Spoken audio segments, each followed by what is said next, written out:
जय हिंद साथियों, स्वागत है एक बार फिर से आप सभी दोस्तों का शिक्षा संकल्प के इस यूट्यूब प्लेटफॉर्म पर।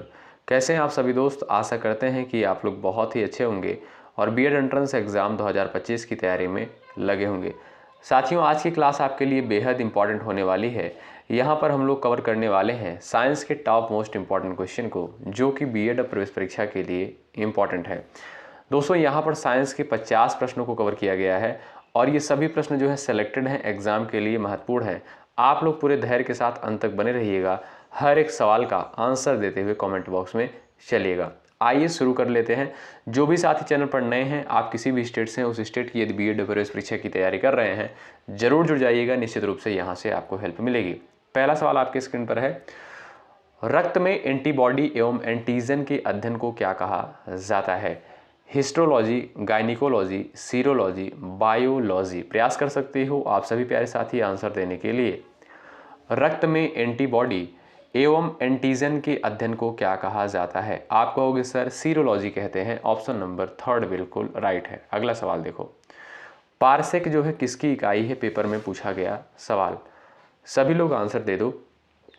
पारसेक जो है किसकी इकाई होती है? दूरी की, समय की, प्रकाश की, चमक की, चुंबकीय बल की। साथियों, पारसेक जो है ये दूरी की इकाई होती है। आपका ए ऑप्शन बिल्कुल राइट है और महत्वपूर्ण सवाल है, कई परीक्षा में पूछा गया है। सवाल नंबर नेक्स्ट देख लीजिए, महत्वपूर्ण है। प्रेशर कुकर में भोजन कम समय में तैयार हो जाता है, इसका मुख्य कारण क्या है? जल का क्वथनांक बढ़ जाता है, जल का क्वथनांक घट जाता है, भोजन कम उष्मा लेता है, उपरोक्त में से कोई नहीं। प्रयास करिएगा आंसर देने के लिए सभी प्यारे दोस्त। चलिए, प्रेशर कुकर में भोजन कम समय में तैयार हो जाता है क्योंकि जल का क्वथनांक बढ़ जाता है। ए ऑप्शन दोस्तों आपका यहाँ पर बिल्कुल करेक्ट हो जाएगा। अगला सवाल देख लो, भारत में जो है वन अनुसंधान संस्थान कहाँ पर स्थित है? मोस्ट इंपॉर्टेंट सवाल। भाई सभी लोग एक बार सेशन को लाइक कर दें, लाइक की संख्या बढ़ती रहनी चाहिए। आपके लिए इतना बेहतर कंटेंट दिया जा रहा है, आपका कर्तव्य बनता है सेशन को जरूर से ज़रूर लाइक करें। इसमें कोई आपका चार्ज नहीं लगेगा लाइक करने में। चलो भाई, भारत में वन अनुसंधान संस्थान जो है कहाँ पर स्थित है? सभी लोग आंसर देने का प्रयास करें। ऑप्शन नंबर दोस्तों आपका 3 करेक्ट हो जाएगा। देहरादून में जो है भारत में, आप कह सकते हो कई बार ये प्रश्न पूछा गया है कि वन अनुसंधान कहाँ स्थित है? आप कहोगे सर देहरादून में स्थित है। सी ऑप्शन बिल्कुल राइट है। अगला सवाल देखो भाई, चलिए आगे बढ़ते हैं। सवाल नंबर 5, विद्युत मरकरी लैंप में रहता है, बताइए। कम दाब पर पारा, अधिक दाब पर पारा, नियॉन और पारा, इनमें से कोई नहीं। चलिएगा सभी लोग प्रयास करें। विद्युत मरकरी लैंप में जो है रहता है, 4 ऑप्शंस आपके सामने दिए गए हैं। ध्यान से आप लोग इन ऑप्शंस को रीड कर लें और आंसर देने का सभी प्यारे साथी प्रयास करें। चलिएगा, चलो भाई, विद्युत मरकरी लैंप में रहता है कम दाब पर पारा, यानी आप कह सकते हो कम प्रेशर पर जो है पारा। पारा का जो रासायनिक सूत्र होता है दोस्तों क्या होता है? Hg होता है। ठीक है, चलिए अगला सवाल देख लो, तितलियों का अध्ययन क्या कहलाता है? चलिए भाई सभी लोग आंसर देने का प्रयास करें, सभी दोस्त प्रयास करें। तितलियों का अध्ययन जो है क्या कहलाता है? चलो भाई साथियों, लैपिडिटेरियोलॉजी कहलाता है। ऑप्शन नंबर आपका यहाँ पर 3 बिल्कुल राइट हो जाएगा। तितलियों के अध्ययन को जो है लैपिडिटेरियोलॉजी कहते हैं। ऑप्शन नंबर आपका 3 करेक्ट है। महत्वपूर्ण सवाल, इलेक्ट्रॉन की खोज किसके द्वारा करी गई थी? बताइए। इलेक्ट्रॉन, प्रोटॉन, न्यूट्रॉन, आप लोग बताइएगा। प्रोटॉन और न्यूट्रॉन की खोज किसके द्वारा करी गई थी? चलिए प्रयास करें सब लोग आंसर देने के लिए। आप कहोगे सर इलेक्ट्रॉन की खोज जो है जे थॉमसन के द्वारा करी गई थी। ए ऑप्शन आपका बिल्कुल राइट हो जाएगा। अच्छा, प्रोटॉन की खोज किसके द्वारा करी गई थी? आप कहोगे सर रदरफोर्ड के द्वारा जो है प्रोटॉन की खोज करी गई थी। ठीक है, इलेक्ट्रॉन हो गया, प्रोटॉन, न्यूट्रॉन। बात करें न्यूट्रॉन की, न्यूट्रॉन की खोज जो है चैडविक के द्वारा करी गई थी। ठीक है भाई, अगला सवाल देख लो, एक सामान्य मानव शरीर कोशिका में गुणसूत्रों की संख्या कितनी होती है? बताएं, पूछा गया सवाल है बीएड प्रवेश परीक्षा में। चलिए, एक सामान्य मानव शरीर कोशिका में गुणसूत्रों की संख्या कितनी होती है? चलिए भाई, बहुत सारे स्टूडेंट के डिमांड पर ये साइंस की क्लास आपको प्रोवाइड करी जा रही है और बहुत सारे लोग इस क्लास को पसंद भी कर रहे हैं। तो इसलिए जो है ये श्रृंखला आपको मिलती रहेगी, ये वीडियो जो है आपको मिलती रहेगी बीच बीच में, ठीक है। चलिए, एक सामान्य मानव शरीर कोशिका में गुणसूत्रों की संख्या कितनी होती है? आप कहोगे sir 46, option number D correct है और ये सवाल पूछा गया है पेपर में। अगला सवाल देखो, निम्नलिखित में से कौन सी गैस जो है ओजोन परत के क्षरण के लिए उत्तरदायी होती है? बताओ, सब लोग आंसर कर दो। निम्नलिखित में से कौन सी गैस जो है ओजोन परत के क्षरण के लिए उत्तरदायी होती है? सभी दोस्तों का आंसर आना चाहिए। चलिए भाई साथियों, CFC जिसे आप बोलते हो क्लोरोफ्लोरोकार्बन, ऑप्शन नंबर बी बिल्कुल यहाँ पर करेक्ट हो जाएगा।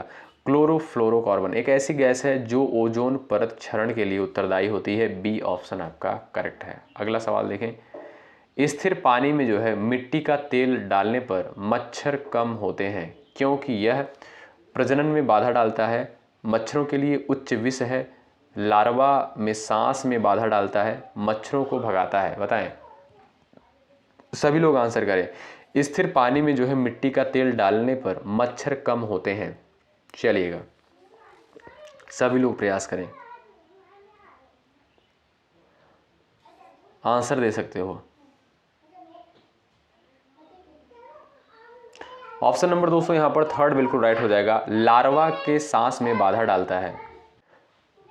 विकल्प आपका यहाँ पर थर्ड बिल्कुल राइट है। अगला सवाल देखो, वनस्पति घी के निर्माण में कौन सी गैस प्रयोग की जाती है? बताओ, वनस्पति घी के निर्माण में जो है कौन सी गैस का प्रयोग किया जाता है? नाइट्रोजन, कार्बन डाइऑक्साइड, हाइड्रोजन और यहाँ पर दिया आपका नियॉन। 4 ऑप्शंस आपके सामने दिए गए हैं, प्रयास करो, आंसर दो सब लोग। चलो भाई, वनस्पति घी के निर्माण में जो है कौन सी गैस प्रयोग करी जाती है? आप कहोगे सर हाइड्रोजन, ऑप्शन नंबर दोस्तों थर्ड बिल्कुल राइट। अगला सवाल देख लो, लार का जो है नेचर क्या होता है, प्रकृति क्या होती है? अम्लीय होता है, क्षारीय होता है या उभयधर्मी होता है या निष्प्रभावी? बताओ, सब लोग आंसर दे दो फटाफट स्पीड के साथ भाई, एग्जाम में पूछा गया प्रश्न है। चलो साथियों, यहाँ पर 50 प्रश्न सिलेक्टेड हैं, एग्जाम में पूछे गए हैं और किसी न किसी एग्जाम में ये सभी प्रश्न पूछे गए हैं। ऐसा सिंगल क्वेश्चन आपको देखने को नहीं मिलेगा जो किसी परीक्षा में पूछा गया नहीं हो। चलो आंसर दे दो, लार की जो है प्रकृति क्या होती है? आप कहोगे सर अम्लीय होती है, यानी एसिडिक होती है। ऑप्शन नंबर ए बिल्कुल राइट। अगला सवाल देखो, आतिशबाजी में हरा रंग किसके क्लोराइड लवण के कारण दिखाई देता है? बताएं, चलिएगा प्रयास करें सब लोग आंसर देने के लिए। आतिशबाजी में हरा रंग किसके क्लोराइड लवण के कारण दिखाई देता है? बेरियम। ऑप्शन नंबर दोस्तों आपका यहाँ पर थर्ड बिल्कुल राइट हो जाएगा। ऑप्शन नंबर आपका दोस्तों थर्ड करेक्ट है। मानव हृदय में कितने कोष्ठक होते हैं? बताएं, मानव हृदय में जो है कितने कोष्ठक होते हैं? सभी लोग अपना अपना आंसर छाप दो। 2, 3, 4, 5, 4 ऑप्शंस आपके सामने दिए गए हैं, सभी का आंसर आना चाहिए इस प्रश्न के लिए। चलो भाई, मानव हृदय में कितने कोष्ठक होते हैं? आप कहोगे सर 4, ऑप्शन नंबर थर्ड बिल्कुल राइट। अगला सवाल देख लो, एक वृक्ष की आयु का पता किसके द्वारा लगाया जा सकता है? बताएं, एक वृक्ष की आयु का पता जो है किसके द्वारा लगाया जा सकता है? इसकी ऊंचाई मापकर, वार्षिक वलयों की गिनती करके, शाखाओं की संख्या गिनकर, आयु मापने का कोई तरीका नहीं है। साथियों, किसी भी वृक्ष की आयु का पता लगाने के लिए क्या करते हैं, उसमें जो वलय होते हैं आंतरिक रूप से पाए जाते हैं उसको जो है काउंट करते हैं, यानी वार्षिक वलयों की गिनती करके जो है पता लगाया जा सकता है एक पौधे की आयु। ठीक है, बी ऑप्शन करेक्ट है। अगला सवाल देख लो, निम्नलिखित में से कौन सा जो है प्राकृतिक बहुलक नहीं है? बता दो, सभी प्यारे साथी आंसर देने का प्रयास करें। ऊन, चमड़ा, नायलॉन, रेशम। चलिए भाई, लाइक की संख्या भाई बढ़ती रहनी चाहिए, ठीक है, लाइक की संख्या रुकनी नहीं चाहिए, बढ़ती रहनी चाहिए, जिससे ये क्लास जो है लगभग सभी स्टूडेंट के पास पहुंचे। चलो, निम्नलिखित में से कौन सा प्राकृतिक बहुलक नहीं है? आप कहोगे sir option number third correct हो जाएगा। नायलॉन जो है ये एक प्राकृतिक बहुलक नहीं है, लेकिन ऊन, चमड़ा, रेशम ये आपका एक प्राकृतिक बहुलक के अंतर्गत आता है। ठीक है भाई, तो आपका सी ऑप्शन दोस्तों बिल्कुल करेक्ट हो जाएगा। और ये है आपका अगला सवाल, निम्न में से किस स्थान पर गुरुत्वाकर्षण का मान सर्वाधिक होता है, बताओ। चलिए,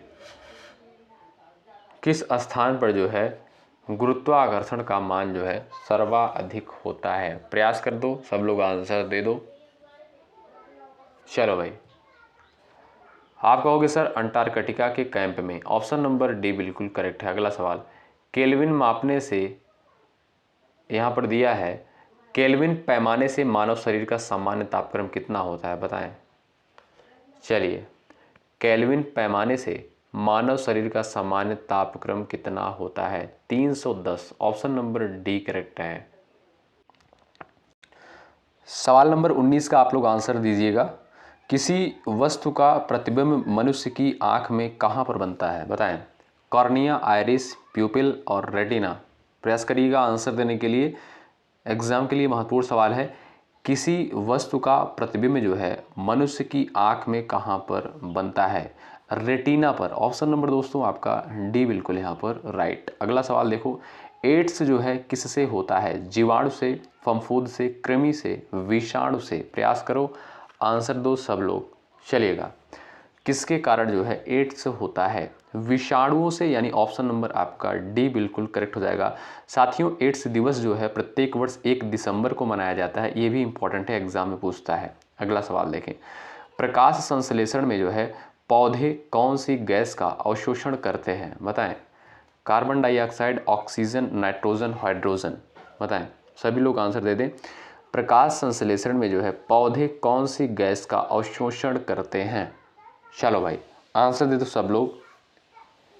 कार्बन डाइऑक्साइड। ऑप्शन नंबर दोस्तों आपका ए करेक्ट हो जाएगा। प्रकाश संश्लेषण की प्रक्रिया में जो है पौधे जो है कार्बन डाइऑक्साइड का अवशोषण करते हैं, ठीक है, यानी जिसे आप कहते हो CO2, ठीक है भाई। ऑप्शन नंबर ए बिल्कुल यहाँ पर राइट। अगला सवाल देख लो भाई, जन्म के बाद मानव के किस ऊतक में कोई कोशिका विभाजन नहीं होता है, बताएं। आंसर दे सकते हो आप लोग। जन्म के बाद मानव के किस ऊतक में कोई कोशिका विभाजन नहीं होता है, आपका बी ऑप्शन करेक्ट हो जाएगा, तंत्रिका में। यह है आपका नेक्स्ट सवाल। पानी में हवा का बुलबुला वैसे ही काम करेगा जैसे करता है उत्तल लेंस, उत्तल दर्पण, अवतल दर्पण, अवतल लेंस, बताएं। चलिए भाई, सभी लोग आंसर देने का प्रयास करें। ऑप्शन नंबर डी इस क्वेश्चन का राइट है, अवतल लेंस। अगला सवाल देखें, हंसाने वाली गैस यानी लॉफिंग गैस का रासायनिक नाम क्या है, बताएं। हंसाने वाली गैस यानी जिसे लॉफिंग गैस बोलते हैं, इसका जो है नाम क्या है, इंपॉर्टेंट सवाल है।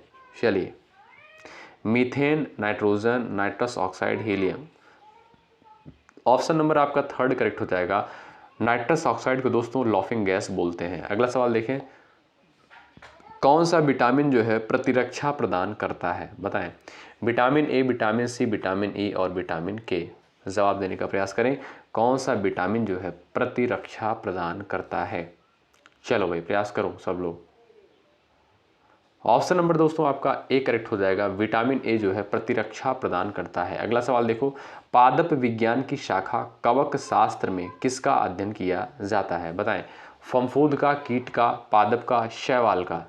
चलो भाई, सभी लोग आंसर देने का प्रयास कर सकते हो। पादप विज्ञान की शाखा कवक शास्त्र में जो है किसका अध्ययन किया जाता है। चलो भाई, प्रयास करो सब लोग आंसर देने के लिए। चलिएगा, ऑप्शन नंबर दोस्तों आपका यहाँ पर ए करेक्ट हो जाएगा, फफूंद का भाई, ठीक है। ए ऑप्शन बिल्कुल राइट हो जाएगा, ठीक है। अगला सवाल देखें, डेसिबल किसे नापने के लिए प्रयोग में लाया जाता है, बताएं। चलो आंसर कर दो। डेसिबल जो है किसे मापने के लिए प्रयोग में लाया जाता है। साथियों, वातावरण में ध्वनि को मापने के लिए जो है डेसिबल का प्रयोग किया जाता है। आपका बी ऑप्शन यहाँ पर बिल्कुल राइट है। अगला सवाल देखो भाई, निम्नलिखित में से कौन सा एक परमाणु का भाग नहीं है। भाई सभी लोग एक बार सेशन को लाइक कर दें, लाइक की संख्या आप लोग बढ़ाते चलें। चलिए भाई, सभी स्टूडेंट लाइक कर दें भाई, और जो भी साथी चैनल पर नए हैं सब्सक्राइब करके बेल आइकन को ज़रूर प्रेस कर लें। चलिए, इलेक्ट्रॉन, प्रोटॉन, न्यूट्रॉन और फोटॉन, निम्नलिखित में से कौन सा जो है एक परमाणु का भाग नहीं है। इलेक्ट्रॉन की खोज दोस्तों जे थॉमसन के द्वारा करी गई थी और प्रोटॉन की खोज रदरफोर्ड के द्वारा, न्यूट्रॉन की खोज चैडविक के द्वारा करी गई थी। और यहाँ पर देखोगे आप लोग, यहाँ पर परमाणु का भाग कौन सा नहीं होता है, फोटोन जो है ये परमाणु का भाग नहीं होता है। ठीक है भाई, डी ऑप्शन करेक्ट है। अगला सवाल देखें, निम्नलिखित में से जो है किसे रक्षात्मक पदार्थ कहा जाता है, बताएं किसे जो है रक्षात्मक पदार्थ कहा जाता है। सब लोग आंसर दे सकते हो, विटामिन, प्रोटीन, कार्बोहाइड्रेट, वसा। चलो भाई, सभी लोग आंसर दे सकते हो इस सवाल का। निम्नलिखित में से किसे रक्षात्मक पदार्थ कहा जाता है। चलिए साथियों, विटामिन को जो है रक्षात्मक पदार्थ कहते हैं। ऑप्शन नंबर आपका यहाँ पर ए बिल्कुल राइट। अगला सवाल, रॉकेट जो है किस सिद्धांत पर कार्य करता है, मोस्ट इंपॉर्टेंट क्वेश्चन है। चलो, रॉकेट जो है किस सिद्धांत पर कार्य करता है, सभी का आंसर आना चाहिए इस सवाल का। न्यूटन का प्रथम नियम, द्वितीय नियम, तृतीय नियम, आर्किमिडीज के सिद्धांत पर, बताएं। चलिए, रॉकेट किस सिद्धांत पर कार्य करता है, न्यूटन के तृतीय नियम पर। ठीक है, न्यूटन का तीसरा नियम क्या है, क्रिया प्रतिक्रिया का नियम। ठीक है भाई, चलिए अगला सवाल देखें। निम्नलिखित में से कौन सा ईंधन जो है न्यूनतम पर्यावरण प्रदूषण फैलाता है, बताओ। हाइड्रोजन, कोयला, डीजल, केरोसिन। जवाब देने का प्रयास करें। निम्नलिखित में से कौन सा ईंधन जो है न्यूनतम पर्यावरण प्रदूषण फैलाता है, सभी का आंसर आना चाहिए इस प्रश्न के लिए। चलिए प्रयास करेंगे सब लोग आंसर देने के लिए।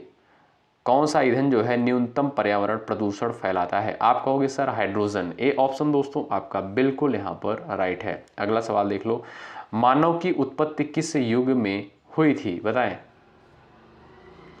चलिए, मानव की उत्पत्ति जो है किस युग में हुई थी, सभी लोग आंसर दे सकते हो, सभी का आंसर आना चाहिए इस प्रश्न के लिए। चलिए, मानव की उत्पत्ति जो है किस युग में हुई थी, प्लायोसीन। ऑप्शन नंबर दोस्तों आपका बी बिल्कुल यहां पर राइट। अगला सवाल देख लो भाई, समुद्र में प्लवन करते आइसबर्ग का कितना भाग जो है समुद्र की सतह से ऊपर रहता है, बताओ। चलिए, समुद्र में प्लवन करते आइसबर्ग का कितना भाग जो है समुद्र की सतह से ऊपर रहता है, 1/10 भाग। आपका दोस्तों डी ऑप्शन यहाँ पर राइट है। सोडियम धातु का संग्रहण किस में करना चाहिए, बताएं।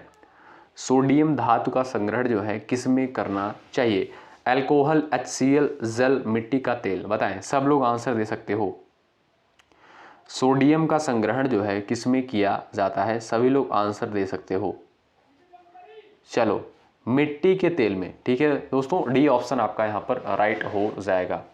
चलिए अगला सवाल देखिए, इस्पात के गोले में पदार्थ की मात्रा उसका क्या होती है, बताएं।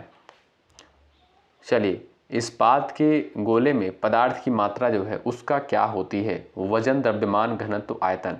ऑप्शन नंबर बी करेक्ट हो जाएगा दोस्तों, द्रव्यमान। बी ऑप्शन वाले दोस्त राइट हैं। इलेक्ट्रिक बल्ब के निर्माण में जो है किस कांच का उपयोग किया जाता है। चलिए, महत्वपूर्ण सवाल है, सब लोग आंसर करो भाई। सभी क्वेश्चन दोस्तों इंपॉर्टेंट है, सिलेक्टेड है, लिए गए हैं इंपॉर्टेंट सवाल। चलिए भाई, सबका आंसर आना चाहिए।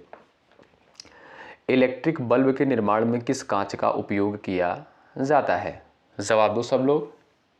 चलिए, ऑप्शन नंबर दोस्तों यहाँ पर सी करेक्ट हो जाएगा, फ्लिंट कांच का प्रयोग किया जाता है। ठीक है भाई, अगला सवाल देखें, किसी द्रव का उसके क्वथनांक से पूर्व उसके वाष्प में बदलने की प्रक्रिया को क्या कहते हैं, बताएं। चलिए,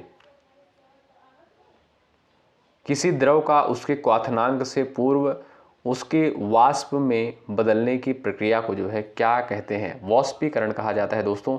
आपका ए ऑप्शन बिल्कुल करेक्ट है, बहुत महत्वपूर्ण क्वेश्चन है। अगला सवाल, निम्नलिखित में से कौन से ग्रीन हाउस गैस नहीं है, बताएं। मोस्ट इंपॉर्टेंट क्वेश्चन, कौन सा जो है ग्रीन हाउस गैस के अंतर्गत नहीं आता है, methane, hydrogen, nitrous oxide, chlorofluorocarbon, बताएं।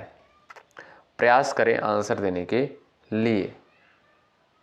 साथियों यहाँ पर देखेंगे आपका जो हाइड्रोजन है ये ग्रीन हाउस गैस के अंतर्गत नहीं आएगा, बाकी मीथेन, नाइट्रस ऑक्साइड, क्लोरोफ्लोरोकार्बन ये आपका जो है ग्रीन हाउस गैस के अंतर्गत आएगा। ठीक है भाई, ऑप्शन नंबर आपका यहाँ पर बी बिल्कुल राइट है। अगला सवाल देखो, मछली की विशेष संरचना जो श्वास लेने में मदद करती है, नाथुला, स्पेरिकल, फेफड़ा, गिल्स, बताएं। चलिए, मछली की विशेष संरचना जो उसे सांस लेने में मदद करती है। ऑप्शन नंबर डी करेक्ट हो जाएगा, गिल्स। ठीक है, ऑप्शन नंबर डी राइट है। अगला सवाल, ध्वनि तरंगे किसके कारण प्रतिध्वनि उत्पन्न करती हैं? जवाब दो सब लोग। ध्वनि तरंगे जो है किसके कारण प्रतिध्वनि उत्पन्न करती हैं? अपवर्तन, विवर्तन, परावर्तन, अवशोषण के कारण। सब लोग आंसर दें भाई इस क्वेश्चन का। चलिए, ध्वनि तरंगे जो है किसके कारण प्रतिध्वनि उत्पन्न करते हैं?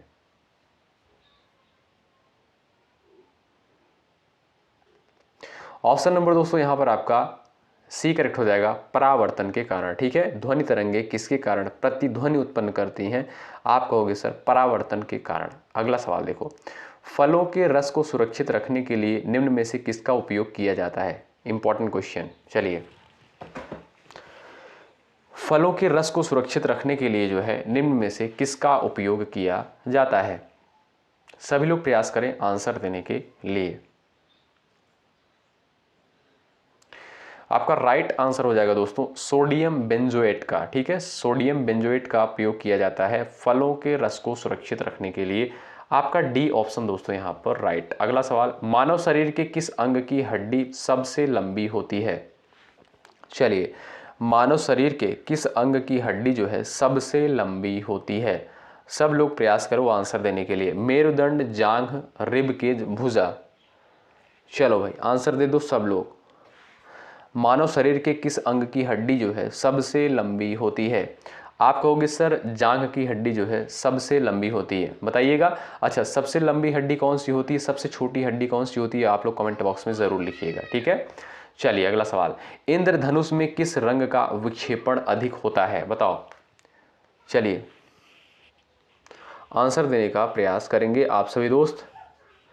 इंद्रधनुष में जो है किस रंग का विक्षेपण अधिक होता है? बैगनी, पीला, लाल और नीला। चलो भाई साथियों, आप सभी के डिमांड पर ये साइंस के क्वेश्चन आपको प्रोवाइड करे जा रहे हैं। ठीक है, बहुत सारे स्टूडेंट का मैसेज आया था और बहुत सारे दोस्त इस क्लास को जो है पसंद भी कर रहे हैं, इसलिए जो है आपको अभी और भी क्लासेस प्रोवाइड करी जाएंगी। ठीक है, इसके लिए परेशान ना होइएगा। इंद्रधनुष में किस रंग का विक्षेपण अधिक होता है? बैगनी रंग का। ठीक है भाई, ए ऑप्शन दोस्तों आपका बिल्कुल करेक्ट है। अगला सवाल, वॉल्केनीकरण प्रक्रिया से रबड़ बनाने की खोज किसने की थी? जवाब दें। वॉल्केनी प्रक्रिया से रबड़ बनाने की खोज जो है किसके द्वारा करी गई थी? चलिए सभी लोग आंसर करें। चार्ल्स गुडेयर के द्वारा, यानी ऑप्शन नंबर दोस्तों आपका बी बिल्कुल राइट। अगला सवाल, पारिस्थितिकी तंत्र के दो घटक कौन कौन से होते हैं? बताएं। पारिस्थितिकी तंत्र के जो है दो घटक कौन कौन से होते हैं? आप सभी दोस्त आंसर दे सकते हो इस सवाल का। खरपतवार तथा सूक्ष्म जीव, जैविक और अजैविक, पौधे और प्रकाश, पौधे और सजीव। चलिए सब लोग आंसर दे सकते हो। पारिस्थितिकी तंत्र के दो घटक कौन कौन से होते हैं? चलो आंसर दे दो। आप कहोगे सर जैविक और अजैविक। ऑप्शन नंबर दोस्तों बी यहां पर बिल्कुल राइट है। अगला सवाल, दूरदृष्टि निवारण के लिए काम में लाते हैं, बताइए। चलिए, अवतल लेंस, उत्तल दर्पण, उत्तल लेंस और दिया है आपका अवतल दर्पण। सभी का आंसर आना चाहिए इस प्रश्न के लिए। चलिए, दूरदृष्टि निवारण के लिए जो है काम में लाते हैं, बहुत महत्वपूर्ण दोस्तों हैं। चलिए सभी लोग आंसर करें। दूरदृष्टि निवारण के लिए दोस्तों क्या किया जाता है? उत्तल लेंस का प्रयोग किया जाता है। ठीक है, आपका सी ऑप्शन बिल्कुल राइट। अगला सवाल, लोहे पर जंग लगना किसका उदाहरण है? मोस्ट इंपॉर्टेंट सवाल। चलिए, लोहे पर जंग लगना जो है किसका उदाहरण है? जस्तीकरण, ऑक्सीकरण, अवकरण है, बहुलीकरण है। चलो भाई आंसर दे दो। भाई सभी स्टूडेंट क्लास को लाइक कर दें, लाइक की संख्या आप लोग बढ़ाते चलें। ठीक है, जो भी साथी चैनल पर नए हैं चैनल से जुड़ सकते हैं, बेल आइकन को अवश्य प्रेस कर लीजिएगा, जिससे आने वाली वीडियोस का, क्लासेस का नोटिफिकेशन आप तक पहुंच सके आसानी से। ठीक, चलो सब लोग चैनल को भाई सब्सक्राइब कर लें। चलिए, लोहे पर जंग लगना इसका जो उदाहरण है दोस्तों, आप कहोगे सर ऑक्सीडेशन का, यानी ऑक्सीकरण का। ऑप्शन नंबर बी बिल्कुल करेक्ट है। आपने ऑक्सीडेशन और रिडक्शन जो है पढ़ा होगा। चलिए अगला सवाल, मानव रुधिर का पीएच मान कितना होता है? आप लोग बताओ। पिछले क्लास में शायद ये क्वेश्चन हमने करवाया भी था, आप लोग आंसर करिएगा। मानव रुधिर का पीएच वैल्यू कितना होता है, आप लोग बताइएगा। और ये भी आपको बताना है कि ये जो है एसिडिक होता है यानी आप कह सकते हो क्षारीय होता है या अम्लीय होता है, आप लोग ज़रूर बताइएगा। ठीक है भाई, सबका आंसर आना चाहिए इस प्रश्न के लिए। मुझे पूरी उम्मीद है कि सभी लोग आंसर करेंगे इस प्रश्न का। जिसका आंसर सबसे पहले आएगा उसका आंसर कमेंट बॉक्स में पिन किया जाएगा। ये साइंस का आपको क्वेश्चन कैसा लगा, एक बार कमेंट बॉक्स में अपना रिव्यू ज़रूर बताएं, जिससे आने वाली वीडियोज आपको बहुत जल्द मिल सके। ठीक है, इससे दोस्तों क्या होता है, जब लाइक की संख्या आप लोग बढ़ाते हो, अच्छा कमेंट करते हो, इससे हमें मोटिवेशन मिलता है, आपके लिए बेहतर कंटेंट लाने का प्रयास करते हैं। इसलिए सभी दोस्त जो भी साथी चैनल पर नए हैं जरूर जुड़ेंगे और सेशन को ज़्यादा से ज़्यादा लोग लाइक करेंगे और शेयर करेंगे। ठीक है, चलिए मिलते हैं दोपहर को 3 बजे जीके जीएस की स्पेशल क्लास में, जो कि मोस्ट इंपॉर्टेंट सेशन होता है। आप लोग उसको कवर करना बिल्कुल मत भूलिएगा। अब कुछ लोग ऐसा करेंगे कि एग्ज़ाम की डेट बढ़ गई है, आराम फरमाएंगे, लेकिन आपको आराम नहीं फरमाना है। धीरे धीरे आपको मेहनत के साथ लगे रहना, डेली पढ़ाई करनी है आपको। ठीक है, ऐसा नहीं कि एक दिन आप लोग 10 घंटे पढ़ लो, दूसरे दिन आप लोग 2 ही घंटे ना पढ़ पाओ, एक भी घंटे ना पढ़ो, इसका कोई मतलब नहीं है। 3 ही घंटे पढ़िए, 4 ही घंटे पढ़िए, लेकिन निरंतरता ज़रूर होनी चाहिए। ठीक है, तो चलिए मिलते हैं आपसे नेक्स्ट क्लास में, तब तक के लिए बाय बाय, टेक केयर, जय हिंद, जय भारत।